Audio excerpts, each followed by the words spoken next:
ഇത്തവണ ക്രിസ്മസിന് കുട്ടികൾക്കൊക്കെ ഒരുപാട് ഇഷ്ടപ്പെടുന്ന സ്കോൺസ് ഒന്ന് ട്രൈ ചെയ്ത് നോക്കിയാലോ. Welcome back to dine with Ann. ഞാനിവിടെ ആദ്യം ഒരു ബൗളിലേക്ക് 1.5 കപ്പ് മൈദ ചേർത്ത് കൊടുക്കുന്നുണ്ട്. ഇനി അതിലേക്ക് നമുക്ക് 1 ടീസ്പൂൺ ബേക്കിംഗ് പൗഡർ ചേർത്ത് കൊടുക്കാം. അതിൻ്റെ കൂടെ തന്നെ 1 ടേബിൾ സ്പൂൺ കാസ്റ്റർ ഷുഗർ കൂടി ചേർത്ത് കൊടുക്കുന്നുണ്ട്. ഇനി ഇതിലേക്ക് 1 നുള്ളു ഉപ്പ് കൂടി ചേർക്കുന്നുണ്ട്. ഇനി നമുക്കിതെല്ലാം കൂടിയിട്ട് ഒന്ന് മിക്സ് ചെയ്യാം. ഞാനിപ്പോൾ സ്പൂൺ ഉപയോഗിച്ചിട്ട് മിക്സ് ചെയ്യുന്നത്, നിങ്ങൾക്ക് വേണമെന്നുണ്ടെങ്കിൽ ഇത് അരിച്ചെടുക്കാവുന്നതാണ് കേട്ടോ. ഇനി നമുക്കിതിലേക്ക് 75 ഗ്രാം അൺസോൾട്ടഡ് ബട്ടർ ചേർത്ത് കൊടുക്കാം. ഇനി നമുക്കിത് കൈ ഉപയോഗിച്ചിട്ട് നന്നായിട്ടൊന്ന് മിക്സ് ചെയ്തെടുക്കുകയാണ് വേണ്ടത്. ഈ ബട്ടറും അതുപോലെ മൈദയും പഞ്ചസാരയും ഉപ്പും ബേക്കിംഗ് പൗഡറും എല്ലാം കൂടിയിട്ട് നമുക്ക് കൈ ഉപയോഗിച്ചിട്ട് നന്നായിട്ടൊന്ന് യോജിപ്പിച്ചെടുക്കണം. നമ്മൾ ഈ ഒരു സ്റ്റേജിൽ എക്സ്ട്രാ വെള്ളമോ അല്ലെങ്കിൽ ലിക്വിഡോ ഒന്നും ചേർത്ത് കൊടുക്കുന്നില്ല. ഈ കൈ കൊണ്ട് നന്നായിട്ട് മിക്സ് ചെയ്ത് ഒരു പുട്ടിൻ്റെയൊക്കെ ആ ഒരു പരുവത്തിൽ അല്ല ക്രംബിളായിട്ട് വരുന്നത് വരെ നമുക്കൊന്ന് മിക്സ് ചെയ്തെടുക്കണം. സാധാരണ നമ്മൾ പുട്ടൊക്കെ നനയ്ക്കുമ്പോൾ കിട്ടുന്ന ആ ഒരു കൺസിസ്റ്റൻസി ആയിരിക്കും ഈ ഒരു ഡോന് ഉണ്ടാവുക. ഇനി നമുക്ക് അതിൻ്റെ നടുക്ക് ഇതുപോലെ ചെറിയൊരു കുഴി പോലെ ഒന്ന് ഉണ്ടാക്കി കൊടുക്കാം. ഇനി അതിലേക്ക് നമുക്ക് 1 മുട്ട പൊട്ടിച്ച് ഒഴിച്ചു കൊടുക്കാം. ഇനി ഇതിലേക്ക് നമുക്ക് 2 ടേബിൾ സ്പൂൺ പാല് ചേർത്ത് കൊടുക്കാം. റൂം ടെമ്പറേച്ചറുള്ള പാലാണ് ഞാനിപ്പോൾ ചേർത്തിട്ടുള്ളത്. ഇനി നമുക്ക് ഇതൊരു സ്പൂൺ ഉപയോഗിച്ചിട്ട് നന്നായിട്ടൊന്ന് യോജിപ്പിച്ചെടുക്കുകയാണ് വേണ്ടത്.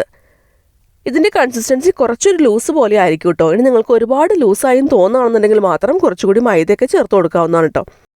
ഇനി നമുക്ക് കൈ ഉപയോഗിച്ചിട്ട് നന്നായിട്ടൊന്ന് കുഴച്ചെടുക്കാം. നമ്മുടെ കയ്യിലൊക്കെ ചിലപ്പോൾ ഒട്ടിയൊക്കെ പിടിക്കും, പക്ഷെ അതൊന്നും കാര്യമാക്കണ്ട. അതിന് ഒരുപാട് ഒട്ടാണെന്നുണ്ടെങ്കിൽ മാത്രം കുറച്ച് മൈദ ചേർത്ത് കൊടുത്താൽ മതി. ഇനി നമുക്കതിലേക്ക് 1/2 കപ്പ് റേസിൻസ് അഥവാ കിസ്മിസ് ചേർത്ത് കൊടുക്കാം. ഇനി വീണ്ടും ഒന്നും കൂടി നന്നായിട്ടൊന്ന് കുഴച്ചെടുക്കാം. ഈ കിസ്മിസൊക്കെ ഈ ഒരു ഡോയുടെ എല്ലാ ഭാഗത്തേക്കും ഒരേപോലെ ഒന്ന് സ്പ്രെഡായി കിട്ടുന്നവരെ നമുക്കൊന്ന് മിക്സ് ചെയ്തെടുക്കാം.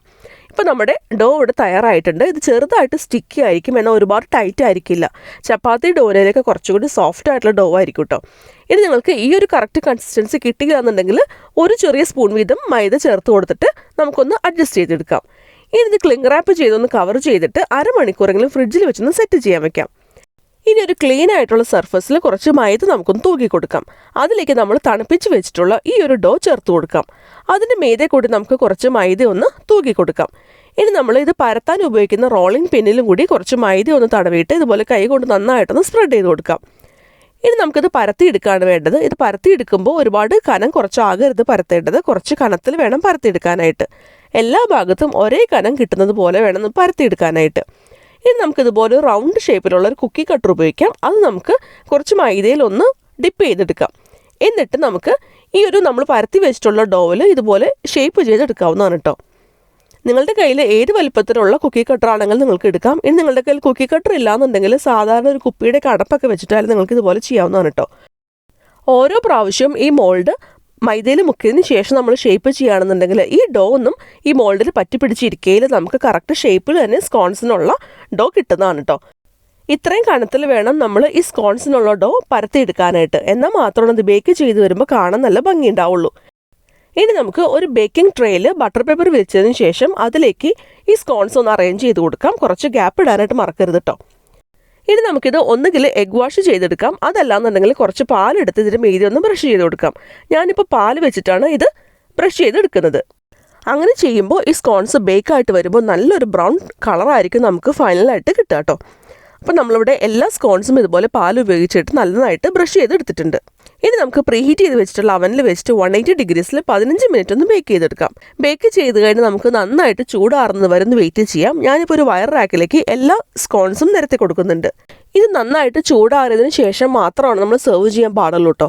ഇപ്പോൾ നന്നായിട്ട് ചൂടാറിയൊക്കെ സ്കോൺസ് വന്നിട്ടുണ്ട്, നല്ല പെർഫെക്റ്റ് ആയിട്ട് ബേക്കായിട്ടൊക്കെ വന്നിട്ടുണ്ട്.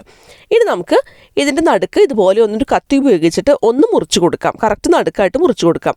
സാധാരണ സ്കോൺസ് ക്ലോട്ടഡ് ക്രീം വെച്ചിട്ടാണ് സെർവ് ചെയ്യാറ്. ഞാനിപ്പോൾ ഇവിടെ മിക്സഡ് ഫ്രൂട്ട് ജാമാണ് ഉപയോഗിക്കുന്നത്. നിങ്ങൾക്ക് ഏത് ഫ്ലേവർ ജാം വേണമെങ്കിലും ഉപയോഗിക്കാം കേട്ടോ. ഇനി നമുക്കിതിൻ്റെ നടുക്ക് കുറച്ച് ജാം ഒന്ന് വെച്ച് കൊടുക്കാം. എന്നിട്ട് ഇതിൻ്റെ മറ്റേ ഹാഫ് കൂടി വെച്ച് ഒന്ന് കവർ ചെയ്തെടുക്കാം.